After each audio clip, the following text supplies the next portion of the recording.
राधा और रवि की शादी हो चुकी थी। राधा एक सुशील और मेहनती बहू थी। रवि अपनी पत्नी से बहुत प्यार करता था, लेकिन राधा की सास श्यामा एक कड़क और अत्याचारी महिला थी। वह हमेशा राधा को परेशान करती रहती थी।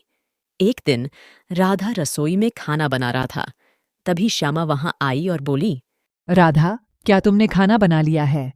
हाँ माँ, अभी अभी बना है। श्यामा खाना को देखकर बोलती है, यह क्या है? यह तो बिल्कुल भी ठीक नहीं बना है। माँ, मैंने पूरी कोशिश की है। कोशिश? तुम कोशिश ही नहीं करती हो। तुम हमेशा से ही आलसी रही हो। श्यामा राधा को डांटने लगी। उसने कहा कि राधा ने खाना ठीक से नहीं बनाया है। राधा ने सफाई दी, लेकिन श्यामा ने उसकी बात नहीं सुनी। उसने राधा को घर से निकालने की धमकी दी। तभी रवि आया और बोला, माँ, क्या हो रहा है? ये आवाजें कैसी? कुछ नहीं बेटा, राधा ने खाना ठीक से नहीं बनाया है। रवि खाना देखकर बोलता है, माँ, खाना तो ठीक ही लग रहा है। तुम भी अपनी पत्नी का साथ दे रहे हो। राधा रोते हुए बोलती है, माँ, ऐसा नहीं है, आप हमें गलत समझ रही है। श्यामा राधा को डांटते हुए बोलती है। चुप रहो, तुम मुझसे जवाब देती हो। अगले दिन राधा बहुत दुखी हुई। वह अपनी माँ के घर चली गई। रवि ने अपनी पत्नी को वापस लाने की कोशिश की, लेकिन श्यामा ने उसे रोक दिया। कुछ दिनों बाद राधा के पिता मोहन और माँ सुधा श्यामा से मिलने गए। उन्होंने श्यामा से कहा कि वह राधा को परेशान न करे, लेकिन श्यामा ने उनकी बात नहीं सुनी। मोहन और सुधा ने राधा को वापस अपने घर ले जाने का फैसला किया। उन्होंने रवि से कहा कि वह अपनी पत्नी के साथ उनके घर में रह सकता है। राधा और रवि मोहन और सुधा के घर में खुशी खुशी रहने लगे। श्यामा इस बात से बहुत गुस्से में थी। उसने राधा को बदला लेने की कसम खाई। एक दिन श्यामा ने एक योजना बनाई।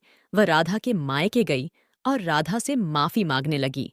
राधा बेटी, मुझे माफ कर दो। मैंने तुम्हारे साथ बहुत गलत किया। मैं तुम्हें लेने आई हूँ। राधा श्यामा को माफ कर देती है और उसके साथ घर चली जाती है। और अगले दिन श्यामा राधा के खाने में जहर मिला देती है। राधा खाना खाकर बीमार हो गई। रवि और मोहन सुधा बहुत परेशान हो गए। उन्होंने राधा को डॉक्टर के पास ले गए।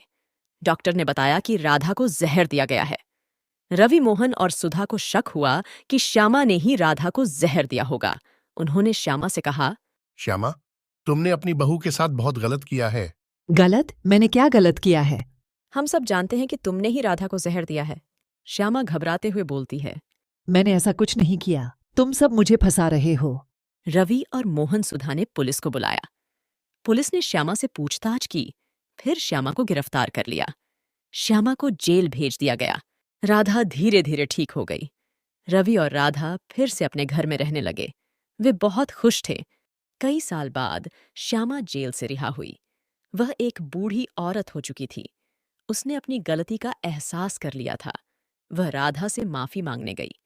राधा ने श्यामा को माफ कर दिया। श्यामा राधा और रवि के साथ रहने लगी। उसने अपनी गलती के लिए प्रायश्चित किया।